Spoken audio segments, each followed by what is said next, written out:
onde é o shopping, novo shopping, era o Curtume Jäger, fazia 1.200 a 1.500 couro vacum. Então, assim, nós tínhamos aqui uma coleção de Hamburgo Velho, abaixo do Santa Catarina, aquele prédio que hoje é uma escola, ali era a antiga sede do Curtume Engel, que tinha se mudado para Canudo. Mas ali era o Engel e depois a gente vinha descendo o Momberger, onde é o posto. Aí tinha o Sheffield e o Guilherme Ludwig, onde hoje está o condomínio, aquele que morava o Nestor de Paulo, né? Aquele fundo dos prédios da Euroamérica, aquele bonito lá, ali era o Curtume que fazia tapete. Guilherme Ludwig não era o Ludwig que fazia tapete, né? Entre os bombeiros e abicalçados embaixo no porão era o Curtume do Adams, o calçado Adams, né? Aqui tu tens na Pedro Adams a Droga Rio, do outro lado era o Curtume Guerreiro, onde o Big tinha uma sessão de acabamento.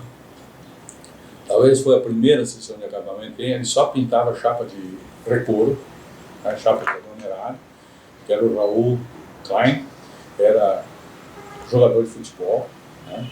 A fábrica de papelão fazia aglomerado de serragem de rebaixadeira. Aí a gente tinha ali no shopping o Jäger, na quadra atrás, onde tinha a Caixa Federal, era o Curtume Lichtler, aí tinha o Silveira, e na Rua Jaú tinha o Tserfas, que hoje é Novo Couro, e do outro lado era o Curtume Schneider, né?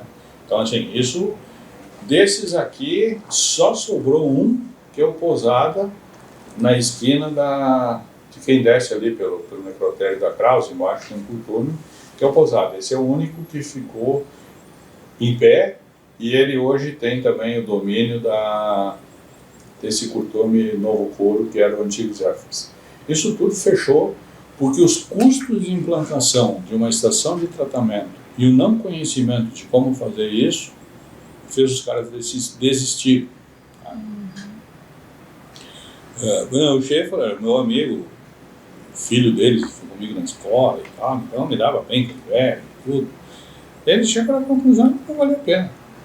Era muito caro, não funcionava, fizeram aquelas primeiras instalações, protótipos, não deu, né?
Eu saí do mercado, eu fui trabalhar numa indústria química até início dos anos 80.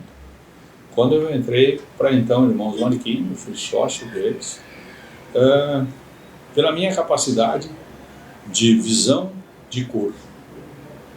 Eu era o bom colorista. Pela minha formação, eu era um dos poucos na época que não eram oriundos da escola de curtimento, mas eu era oriundo da Liberato.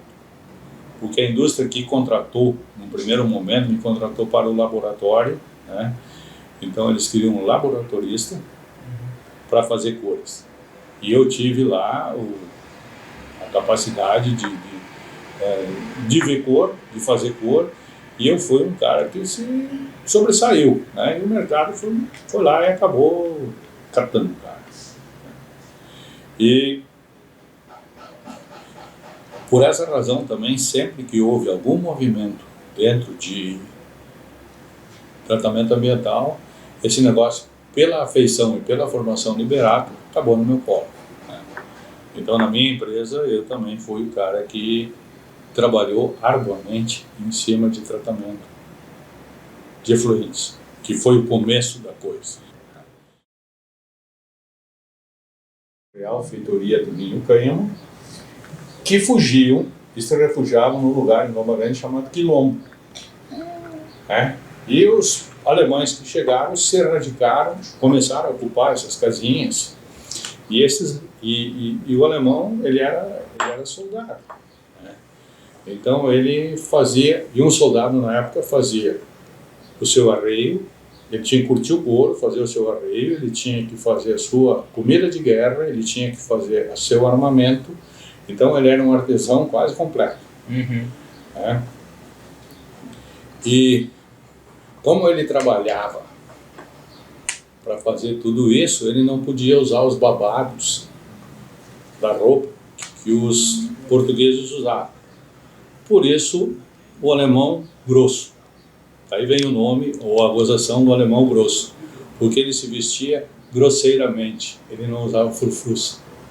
Bom, essa imigração chegou aqui, ela sofreu muitos reveses, né? A história nem sempre conta isso, mas como predominantemente vieram da Igreja Evangélica de Confissão Luterana do Brasil, que eram da linha da dissidência da Católica por Lutero, né? Eles aqui, como o Estado era católico, eles não podiam ter igrejas e nem professar fé em público. Eles podiam ter em ambientes fechados, sim, mas sem expressão. Então, quando eles foi liberado isso para eles, eles construíram as igrejas com torres e botaram o relógio. Sacanagem, para todo mundo ter que olhar para a igreja com o relógio, que era a igreja que não podia ter. Então essas coisas assim aconteceram.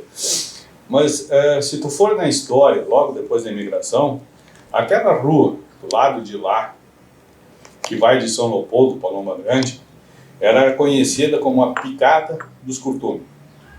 Em cada casa no fundo tinha um curtume. Porque esses caras, todos eles que vieram na Alemanha de uma maneira artesãos, eles aqui tiveram que fazer a vida deles.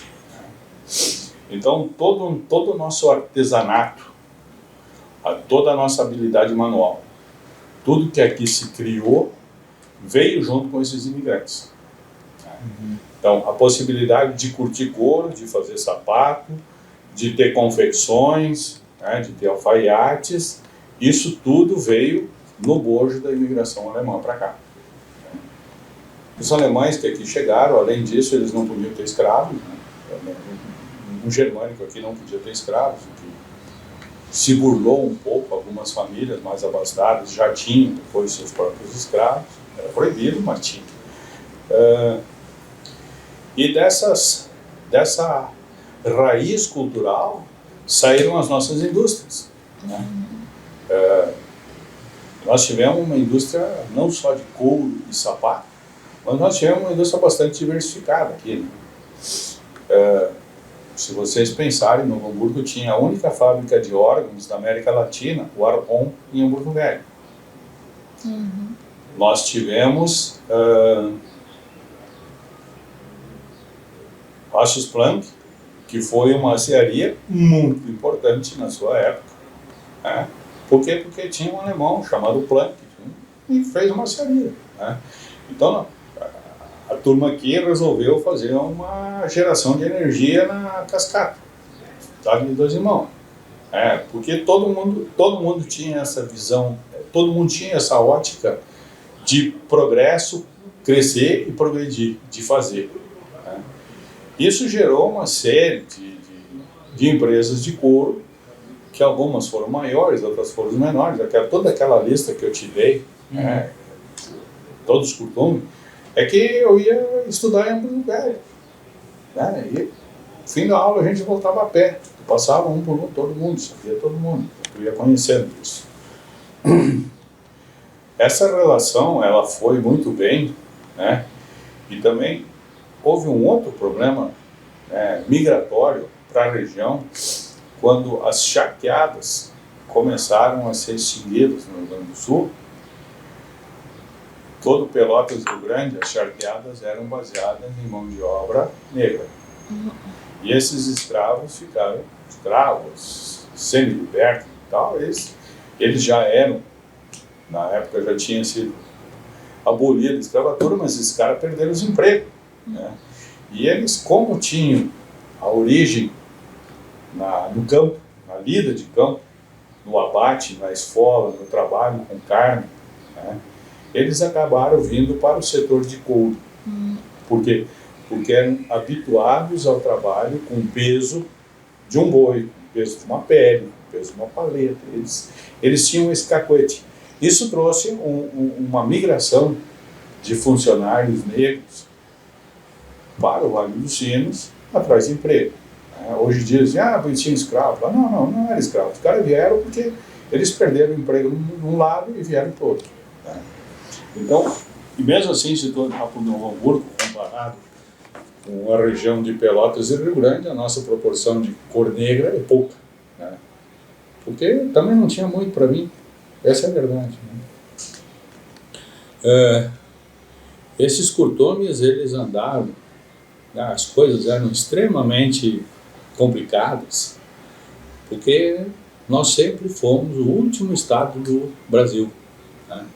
Só que a gente teve aqui momentos extremamente difíceis, porque a única ligação que a gente tinha com o centro do país era 116, né? Sem asfalto. Então vocês imaginam que era isso aí. Na década de 50, 60, um caminhão carregava 4 toneladas e ia para São Paulo.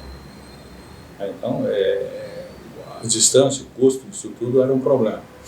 E a nossa indústria de calçado sempre andou em altos e baixos, enquanto a indústria de couro era extremamente rica. A indústria de couro era altamente capitalizada.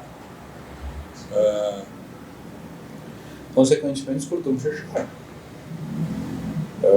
O rebanho de ovinos no Rio Grande do Sul, que era expressivo, ele hoje está minguado a números muito pequenos. Se for estatisticamente,